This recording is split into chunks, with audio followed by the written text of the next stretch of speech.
Mike at it. You know, when he said character building, it made me think of a couple of things. How often I have made a affirmation that I want to do a certain thing and really mean it when I say it. But somewhere between saying it and actually pulling it off, I'm like, where did my willingness go, you know? And I can so easy to find other things to get in the way of what I said was so important. It reminds me of one time P90X was on the late night infomercial. Y'all know what I'm talking about. It was one of those things. It was, or Marie Osmond was on there. It was Jenny Crank or Nutristem was on there, and the P90X came on, and I was a little chubbing it at the little time, and I said, I'm going to order them CDs, man. And I don't know about you, but just the moment that I dialed the 1-800 number, I felt like Schwarzenegger. You know, I mean, I thought, man, I'm going to do this. You know, I'm going to be that guy on TV. And I know I'm not the only one. And funny thing, when the CDs finally came, I don't think I ever took the plastic off. See? And I know I'm not the only one, because you can go to the thrift store and find some that other people haven't taken the plastic off. So what I'm talking about is when he talked about character building, and I'm not talking about the general 10, 11, and 12 stuff. Other people will take care of that for me. When it talks about character building, it talks about that in the 12 and 12, is that how often I talk about want to choose character over comfort, but my quest for character was lost in the dust of the search of what I thought was happiness.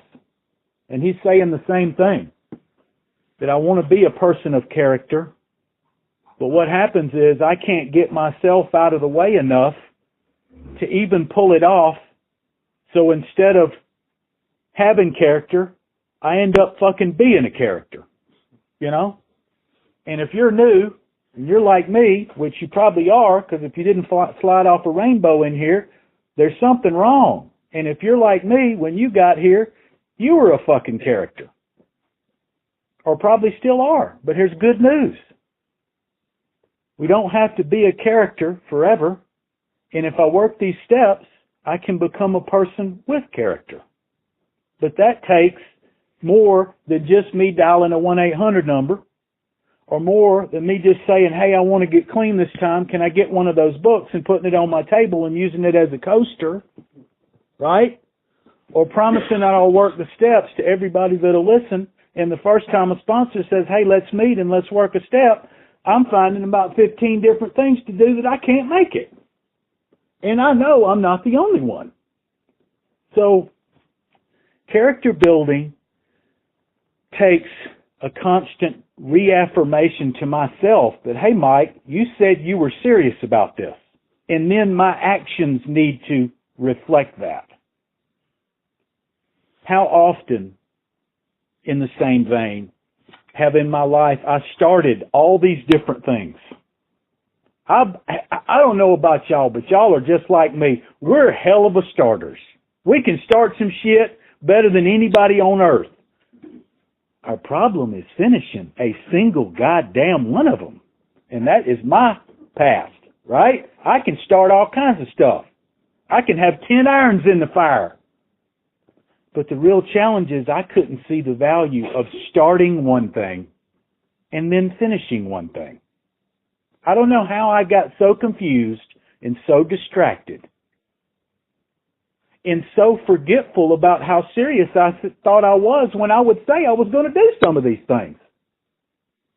And then how foolish the people in my life that would listen to me over and over say all these things I was going to do as they sat back and watched me fumble around and fuck up every single one of them. What must they think of me? And then I get in recovery and get 60 days sober, and I get upset because they don't believe me. They don't believe how serious I am this time, you know? And then I get the wake-up call of the century, and I go to my grandmom and say, guess what, grandmom, I got 60 days sober. She says, so what? I got 82 years sober. Go get me some sweet tea. Right? So there is a vast amount of fun about it all, and we are talking about some seemingly tragic things, so we do need to have a little chuckle. But there really is good news here, And when we talk about character building, I wanted to expound on it and talk about my experience with the CDs and self-efface myself about my past of starting things and not finishing them. My willingness to say I wanted to have character but ended up just being a character. And now that I'm on the other side of it, and I would like to think that I am a sober man of character, or at least the state of Alabama does. I have a piece of paper that's been signed off on by the 9 justices of the Alabama Supreme Court that say I'm a man of character, but that's nothing to do with in here. It's just one of the benefits that's come into my life as being a sober man of character.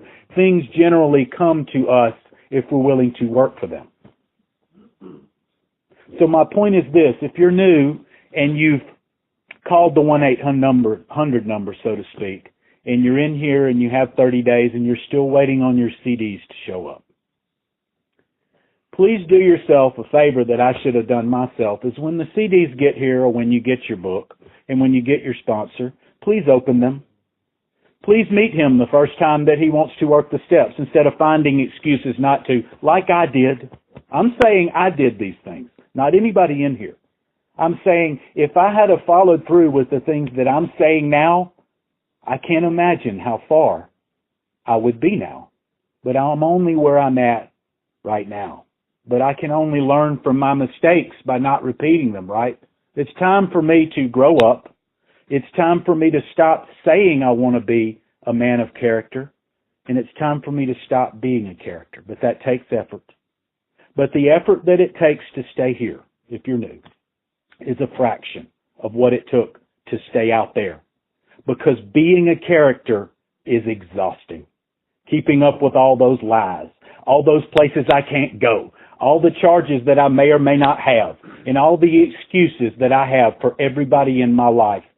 And the last thing I would do was own one single piece of my problems.